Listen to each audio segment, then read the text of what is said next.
In Luke chapter 24 and verse 39, when Jesus has been raised from the dead and he appears to his disciples, they see him, they can hear him, he eats fish before them. But then he also invites them to not just look at his hands and feet, but to touch me and see. A ghost does not have flesh and bones like you see that I have. That sense of touch is very important among our senses. It is the somatic nervous system or somatic sensory system. We have about 5 million touch sensors throughout our skin, and they are sensitive to touch and to pain and to temperature.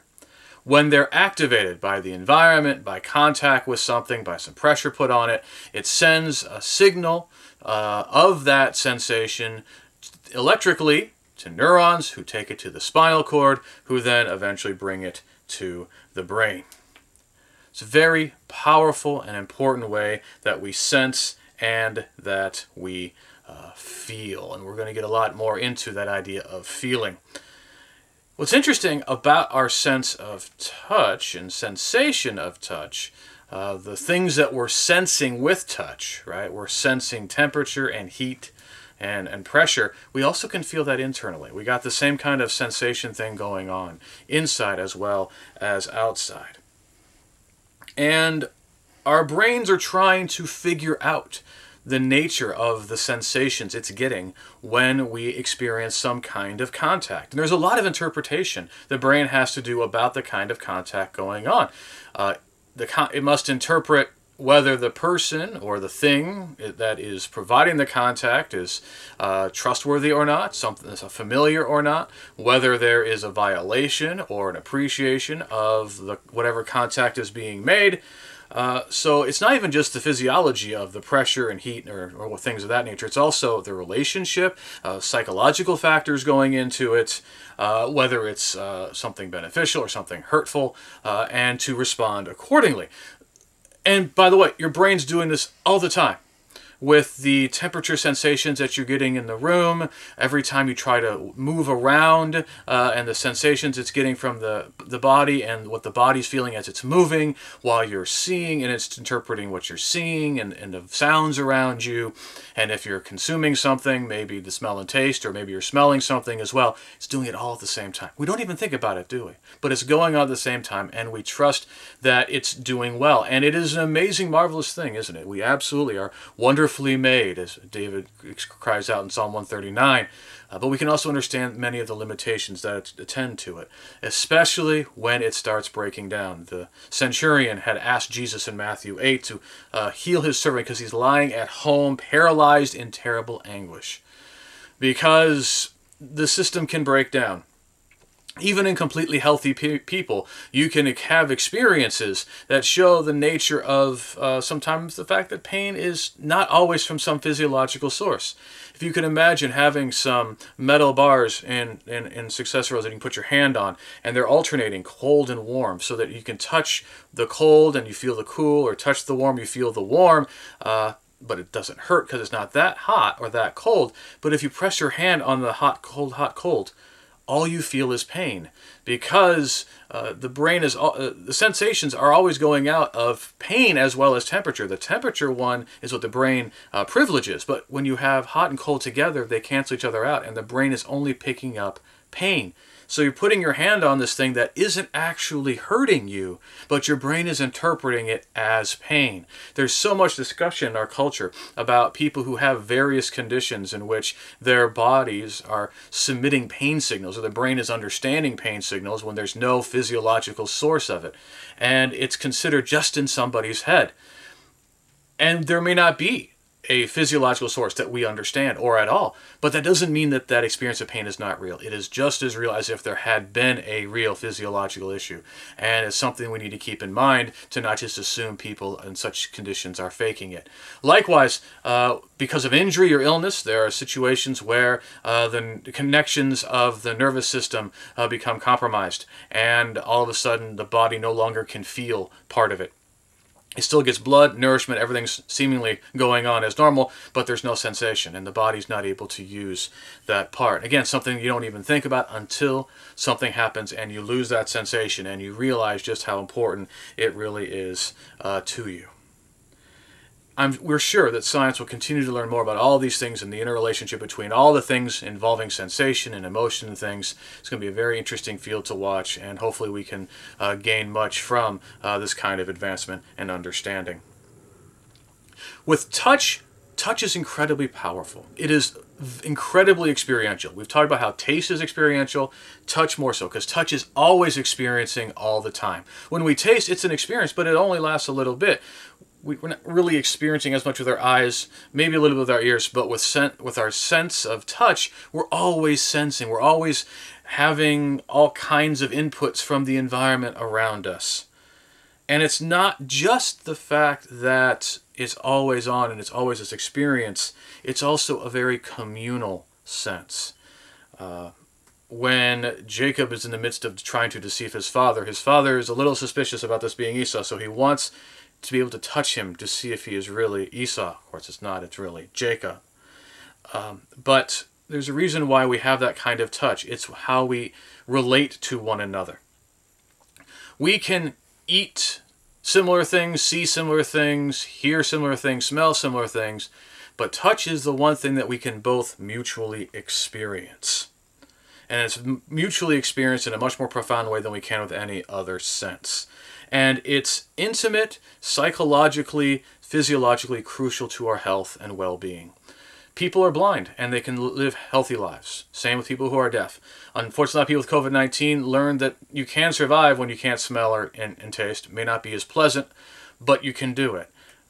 But going without touch can cause severe psychological damage. And in fact, in babies, they found that not holding them can lead to failure to thrive, even to death. We should understand this. We are made in the image of God. God, who is one in relational unity, the Father, the Son, the Holy Spirit. Therefore, we're made for relationship. We're made to be in contact with one another. We are made to share in relationship. And part of sharing a relationship is to engage in touch. It doesn't have to be the most sensual and intimate touch. There can be various gradations of touch, and it's very important to healthy functioning, because touch starvation is a very real thing and can be very devastating in how it really helps degrade a lot of people's psychological health. We can communicate so much through touch. And trauma-based parenting, working with children who've gone through a lot of trauma, one thing they always teach you is that you should, when you're talking and conversing, you should have your hand on the child, to touch the child, to make sure the child realizes they're still welcomed, that there is some correction going on, but they're still within. They're not being pushed off.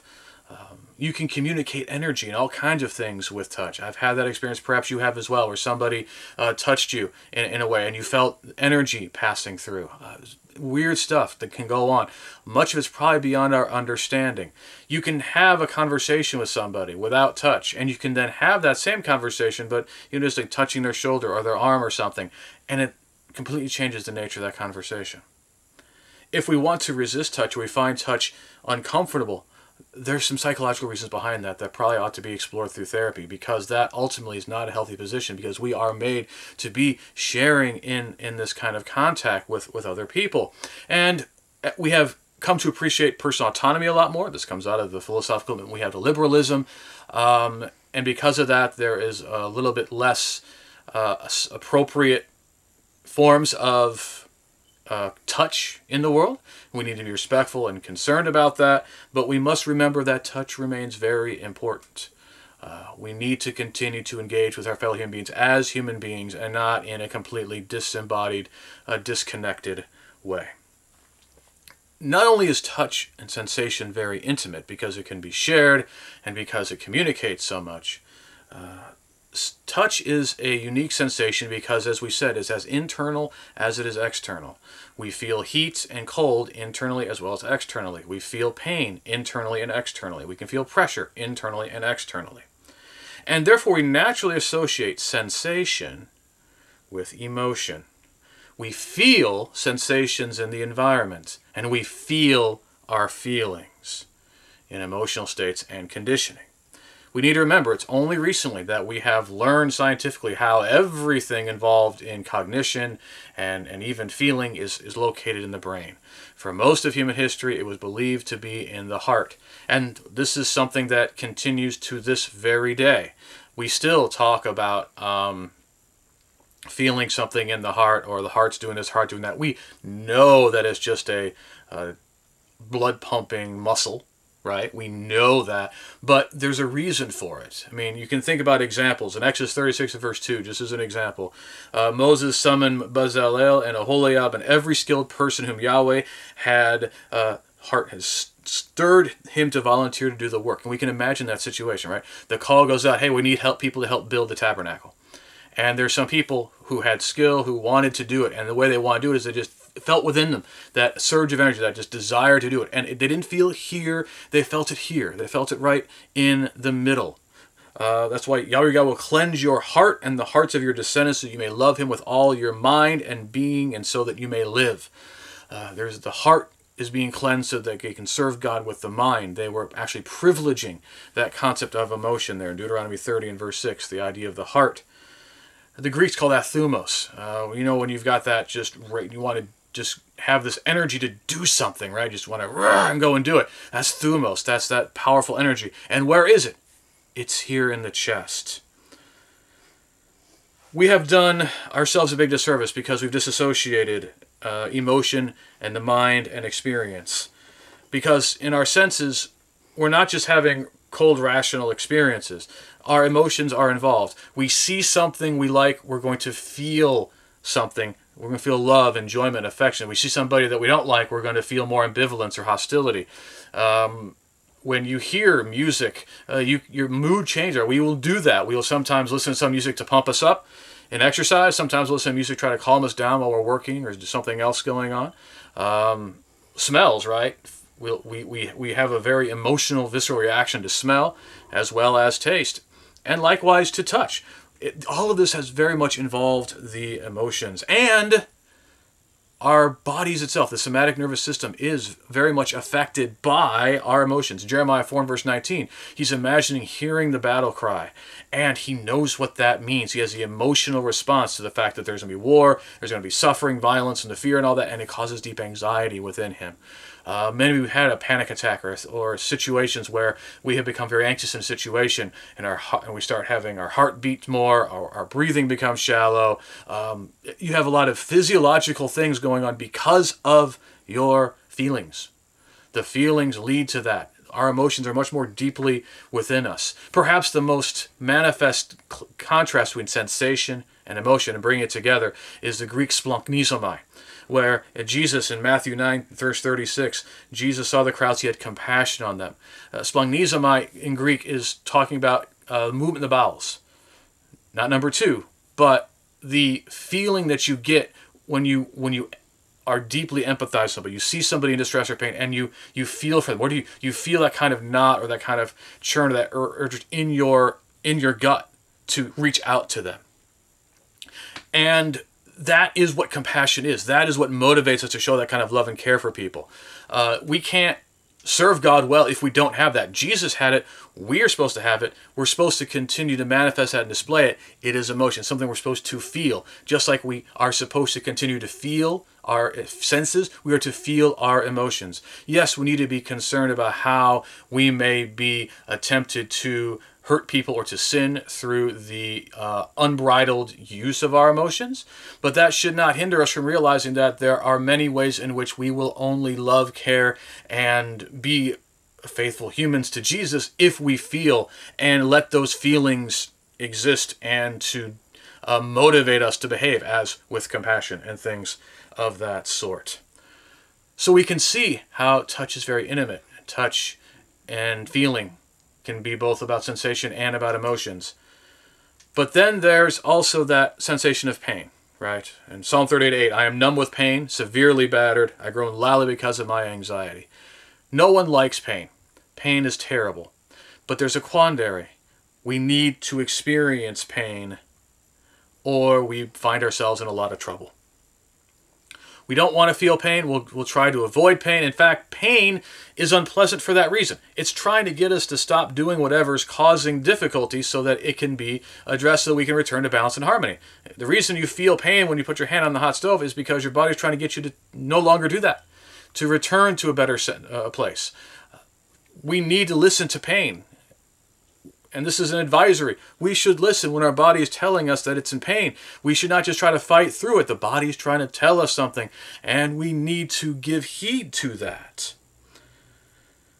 And ironically, that when we try to suppress pain, it often makes things worse. And then what we're also trying to do, though, is avoid other kinds of pain, because in the healing process, there's going to be pain.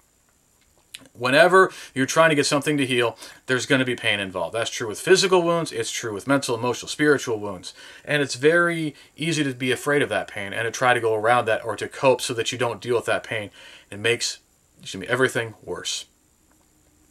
It's always better to work through that pain so that you can find health than to continue to avoid it through various unhealthy coping mechanisms that ruin and destroy lives. We would imagine, well, wouldn't life without pain be great? Well, not really, because if you don't feel pain, and some people do, they have congenital analgesia, they don't feel pain. They feel temperature, pressure, other things, they don't feel pain. So if they put their hand on that stove, they're not going to feel it. They could burn their hand off. If they break a bone, they're not going to necessarily feel that it's wrong, and it could get worse. If they've got something going wrong inside their bodies, they may not feel it. They may not know to get it checked out. It may cause them a lot more pain down the end, more difficulty down the end. It may even lead to their death. Pain reminds us of our limitations. That's why it's given to us. God has caused us to suffer pain because we are finite. We can't handle the hot temperature that would burn us. We put ourselves in situations where our bones are going to break because they're not capable of continuing to handle whatever's in front of them. We're finite creatures. We're not God. And that pain is a reminder that we need to depend upon God, that we need to humble ourselves before Him. The hope and promise is extended that we will be relieved of pain in the resurrection, that He will wipe away every tear. But that's only after we have put on incorruptibility and immortality. It's a beautiful moment, but it's in the future. It is not for now. In Luke 6 and verse 19, the whole crowd was trying to touch Jesus because power was coming out from Him and healing them all. And that's one of the profound aspects of Jesus' incarnation, is that He touched people and people touched Him. People have seen the acts of God. They have heard the voice of God. You can taste that the Lord is good through experience, but only when God becomes flesh and dwells among us as Jesus could He be touched, and could He touch others. And He does that. God condescends to the point of coming to this earth as a human being and touches people, heals people, brings peace and healing and comfort to people through touch. It was good for the crowds to reach out to Him and touch Him. And it's good for us to reach out toward God, to receive the comfort and the touch of God, so to speak, that we receive through His Spirit, and to continue to serve Him so we can share in the resurrection of life and maybe find ourselves able to touch Jesus on the final day. I'm Ethan with the Venice Church of Christ. Very glad that you've joined us today. We hope that you've been benefited by this. If you have any questions or comments about our consideration of touch, we'd love to hear it in the comments. Please subscribe to us where you found us. If we need any further service, please reach out to us at VeniceChurchofChrist.org. You can find us on Facebook, Instagram, TikTok, Twitter, Threads, and YouTube. May the Lord bless and keep you until we're able to meet again.